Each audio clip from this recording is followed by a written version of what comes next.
Chapter 6 a wonderful little franchise earnings power value of WD-40। तो सबसे पहले इस चैप्टर में बताया गया है कि अर्निंग्स पावर वैल्यू कैसे निकालते हैं, और उसके बाद एग्जांपल दिया गया है एक कंपनी का जिसका नाम था WD-40। आज भी है ये कंपनी। अगर आपने वो डू इट योरसेल्फ वाली वीडियोस देखी होंगी जिनमें लाइफ हैक्स सिखाते हैं, तो उनमें WD-40 का यूज़ होता है बहुत सारों में। तो जैसे कि आपको पता है कि अर्निंग्स पावर वैल्यू का फॉर्मूला है adjusted earnings divided by cost of capital. तो सबसे पहले आपको एडजस्टेड अर्निंग्स निकालनी पड़ेंगी। तो जो नेट इनकम होती है उसमें आपको कुछ एडजस्टमेंट्स करनी पड़ेंगी, जैसे कि वन टाइम चार्जेस रिमूव करने पड़ेंगे, मतलब ऐसे चार्जेस जो बार बार नहीं हो रहे हर साल। और जो आप अर्निंग्स यूज़ करते हैं, जो आपकी नेट इनकम है, नॉर्मलाइज्ड EPS निकालना पड़ेगा। जैसे कि इंटेलिजेंट इन्वेस्टर बुक में भी बताया गया था, नॉर्मलाइज्ड EPS के लिए या तो आप एवरेज ले लो पिछली साइकिल की EPS की, या फिर आप दूसरा ये कर सकते हो कि जो रिटर्न ऑन इक्विटी रही है पिछली साइकिल में उनकी एवरेज ले लो और फिर उनको current book value of equity से मल्टीप्लाई कर दो। इससे आपकी नॉर्मलाइज्ड EPS आ जाएगी। तो वो वाली नेट इनकम यूज़ करो।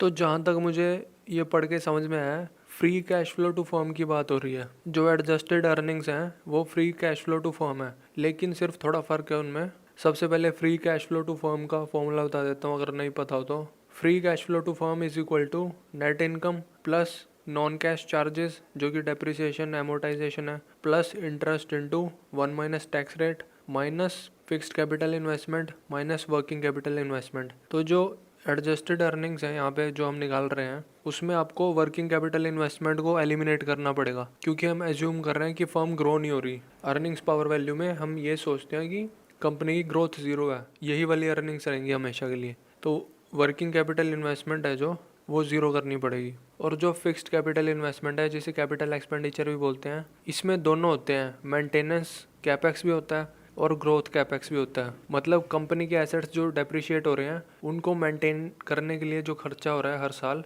उसे बोलते हैं मेंटेनेंस कैपेक्स। तो जो कैपिटल एक्सपेंडिचर कंपनी के एसेट्स को मेंटेन करने के बाद खर्च होता है ना, उसे ग्रोथ कैपेक्स बोलते हैं, क्योंकि वो कंपनी ग्रोथ के लिए यूज़ हो रहा है। तो जो कैपेक्स है वो आपको मिल जाएगा कैश फ्लो स्टेटमेंट से। कैश फ्लो स्टेटमेंट में cash flow from investing activities होती हैं, वहाँ से आपको ये मिल जाएगा। तो वह आपको निकालना क्या है, मेंटेनेंस कैपेक्स। तो मेंटेनेंस कैपेक्स के लिए पहले आपको ग्रोथ कैपेक्स निकालना पड़ेगा, और ग्रोथ कैपेक्स निकालने के लिए आप क्या करोगे, net property plant equipment divided by sales, ये रेशो निकाल लोगे पिछले 5 साल की, और इसकी एवरेज ले लोगे।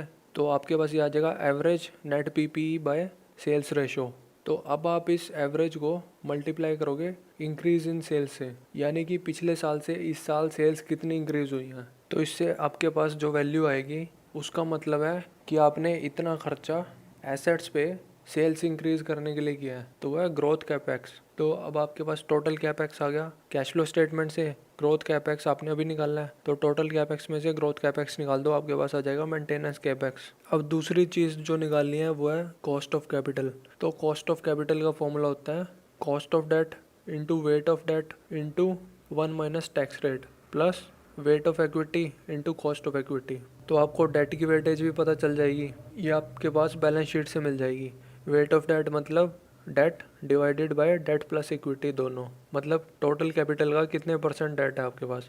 कॉस्ट ऑफ डेट वही है कि कितना इंटरेस्ट पे कर रहे हो आप अपने लोन पे, और फिर टैक्स रेट भी इनकम स्टेटमेंट से मिल जाएगा, और वेट ऑफ इक्विटी भी पता चल जाएगा, equity divided by debt plus equity.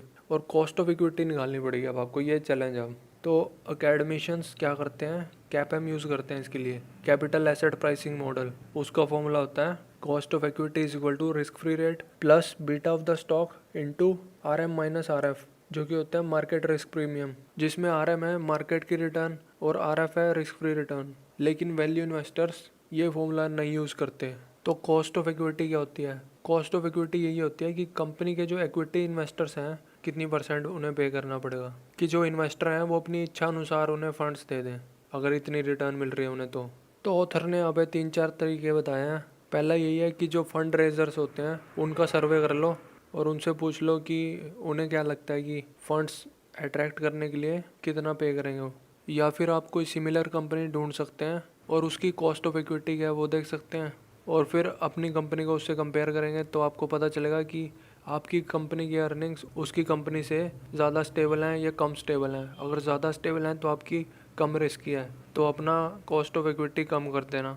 अगर आपकी कम स्टेबल है यानी कि ज़्यादा रिस्की हैं तो अपना कॉस्ट ऑफ इक्विटी बढ़ा देना। जितनी ज़्यादा रिस्की इन्वेस्टमेंट होगी उतनी ज़्यादा रिटर्न इन्वेस्टर्स मांगेंगे इन्वेस्टमेंट पे, और उसी के साथ कंपनी के लिए कॉस्ट ऑफ इक्विटी बढ़ेगी। और अगर कंपनी की नेट इनकम काफ़ी स्टेडी चल रही है और प्रिडिक्ट की जा सकती है, क्योंकि बहुत लॉन्ग टाइम से ऐसे ही हो रहा है, तो आप जो गवर्नमेंट बॉन्ड होते हैं उनमें 1-2% ऐड कर सकते हैं बस। तो ये तरीके बताए हुए हैं, कोई सॉलिड सा तो लगा नहीं मुझे इनमें से। तो आपके पास कॉस्ट ऑफ इक्विटी आ गई तो कॉस्ट ऑफ कैपिटल वाले फॉर्मूले में पुट कर दो इसे, कॉस्ट ऑफ कैपिटल आ जाएगी। अर्निंग्स पावर वैल्यू का फॉर्मूला फिर वही है, adjusted earnings divided by cost of capital, तो आपके पास अर्निंग्स पावर वैल्यू आ जाएगी। WD-40 कंपनी पे आ जाते हैं। तो जो रिप्रोडक्शन कॉस्ट ऑफ एसेट्स आती है WD-40 की बैलेंस शीट से, वो काफ़ी कम आती है अर्निंग्स पावर वैल्यू से। लेकिन अभी इसका मतलब ये नहीं है कि उसके पास फ्रेंचाइज वैल्यू है या कॉम्पिटिटिव एडवांटेज है, क्योंकि ऑफ बैलेंस शीट एसेट्स भी तो हो सकते हैं कुछ।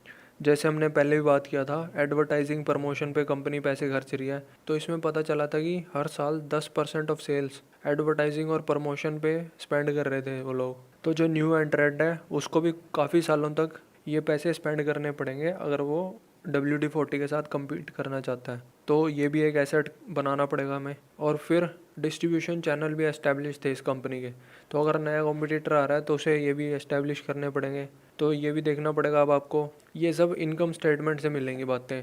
सेलिंग जनरल एडमिनिस्ट्रेटिव एक्सपेंसेस कितने हैं, उनके नोट्स में जाके कैसे ब्रेक हो रही हैं वैल्यूज़, वहाँ से मिल सकती हैं। और अगर कंपनी ने कोई दूसरी कंपनी एक्वायर की है तो यहाँ पे WD-40 ने 2 कंपनीज और एक्वायर की थी। वैसे तो एक्विजिशन को बेकार माना जाता है, लेकिन आपको उसमें डीप जाना पड़ेगा कि सही भी है या नहीं। तो इसने जो एक्विजिशन की थी 2, वो सेम ही बिजनेस में थी, लुब्रिकेंट बिजनेस था ना ये, तो केमिकल्स का ही काम था उनका भी। तो इनकी गुडविल भी कंसिडर कर सकते हैं इस बार हम, क्योंकि उन 2 कंपनीज के एस्टैब्लिश्ड डिस्ट्रीब्यूशन चैनल मिल रहे हैं हमें उनकी एक्विजिशन करने पे। हमारा फिर पैसा बच गया ना अपने डिस्ट्रीब्यूशन चैनल एस्टैब्लिश करने के लिए। तो जो उन 2 कंपनीज के डिस्ट्रीब्यूशन चैनल है उन्हीं के थ्रू हम अपना प्रोडक्ट भी बेच सकते हैं अब WD-40, लेकिन कॉम्पिटिटर को तो वो नई एडवांटेज मिलेगी ना।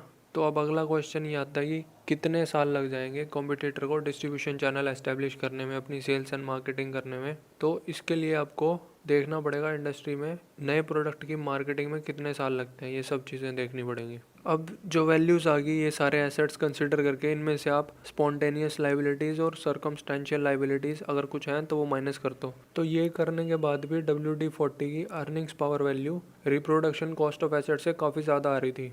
तो इसका यही मतलब है कि WD-40 के पास फ्रेंचाइज वैल्यू है। तो WD-40 भी कोका कोला की तरह था, उसने बहुत सालों से अपनी एडवर्टाइजिंग पे बहुत काम किया था और कस्टमर्स को सेटिस्फाई करने में बहुत काम किया था, जिसकी वजह से कॉम्पिटिटर्स को वो ब्लॉक कर पा रहा था, जबकि वो एक बहुत ही सिंपल प्रोडक्ट था, उनके पास उसका पेटेंट भी नहीं था।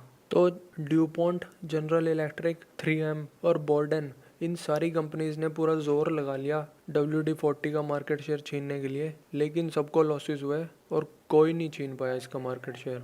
वो इसलिए क्योंकि स्विचिंग कॉस्ट काफ़ी हाई थी प्रोडक्ट के प्राइस के कंपैरिजन में, क्योंकि वो सस्ता प्रोडक्ट था बहुत ही, और कस्टमर सेटिस्फाइड थे उससे, कस्टमर लॉयल्टी ज़बरदस्त थी। और WD-40 कंपनी थी जो, वो अपनी अर्निंग्स का 90% डिविडेंड्स की फॉर्म में पे कर रही थी, और हर साल डिविडेंड 3% से इंक्रीज़ हो रहे थे 25 साल से लगातार पिछले। तो ऐसी कंपनीज जिनके डिविडेंड्स काफ़ी प्रिडिक्टेबल वे में इंक्रीज़ हो रहे होते हैं, तो ऐसी कंपनीज़ के लिए हम डिविडेंड डिस्काउंट मॉडल भी यूज़ कर सकते हैं वैल्यूएशन के लिए। डिविडेंड डिस्काउंट मॉडल वैसे ज़्यादातर कंपनीज़ में यूज़ नहीं होता, इंडेक्स के लिए यूज़ होता है वो, जैसे S&P 500 है उसके लिए यूज़ कर सकते हैं हम DDM। तो इस पे मैं एक नई वीडियो बना लूँगा कि DDM कब यूज़ होता है, और बाकी जो मेथड होते हैं डिस्काउंटेड कैश फ्लो वाले होते हैं, मल्टीपल बेस्ड अप्रोच होती है, रेजिडुअल इनकम अप्रोच होती है, ये सारे वैल्यूएशन मेथड होते हैं जो MBA में सिखाए जाते हैं। ये भी इस पर मैं वीडियो बना लूँगा, कौन सा कब यूज़ होता है ये भी बताएंगे। अगर आपको नहीं पता कमेंट में बता देना, इन पे वीडियो बना दूंगा मैं। और ये वाली बुक है जो ये एज्यूम कर रही है कि आपको ये सब आता है। तो डिविडेंड डिस्काउंट मॉडल का फॉर्मूला होता है V0 is equal to D0 1+G divided by R-G।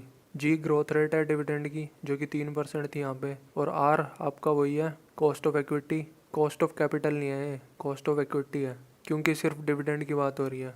Dividend सिर्फ इक्विटी होल्डर्स को ही मिलता है। और जो D0 है वो इस साल का डिविडेंड है, और V0 इस साल की इंट्रिंसिक वैल्यू है।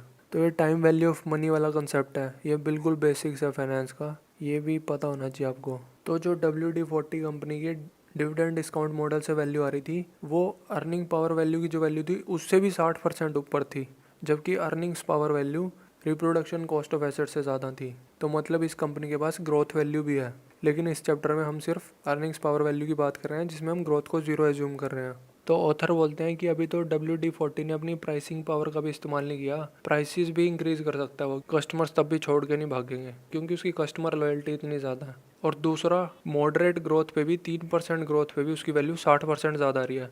तो 60% काफ़ी बड़ा मार्जिन ऑफ सेफ्टी है, तो आप अर्निंग्स पावर वैल्यू तक पे कर सकते हैं। तो ये बुक एज्यूम कर रही है कि आपको वैल्यूएशन के अप्रोचेस का पता है, आपको पता है कि डिविडेंड डिस्काउंट मॉडल क्या होता है, डिस्काउंटेड कैश फ्लो मॉडल क्या होता है, जिसमें free cash flow to firm, free cash flow to equities होता है। ये एज्यूम कर रहे हैं कि आपको मल्टीपल बेस्ड अप्रोच का पता है, ये एज्यूम कर रहे हैं कि आपको रेजिडुअल इनकम अप्रोच का पता है। तो ये सारी एकेडमिक्स में वैल्यूएशन अप्रोचेस होती हैं, तो इनका पता होना ज़रूरी है। अगर आपके सर के ऊपर से जा रहा है सब कुछ, तो आपको फाइनेंशियल मैनेजमेंट बेसिक सीखनी पड़ेगी। Time value of money, net present value, internal rate of return, risk return क्या होती है,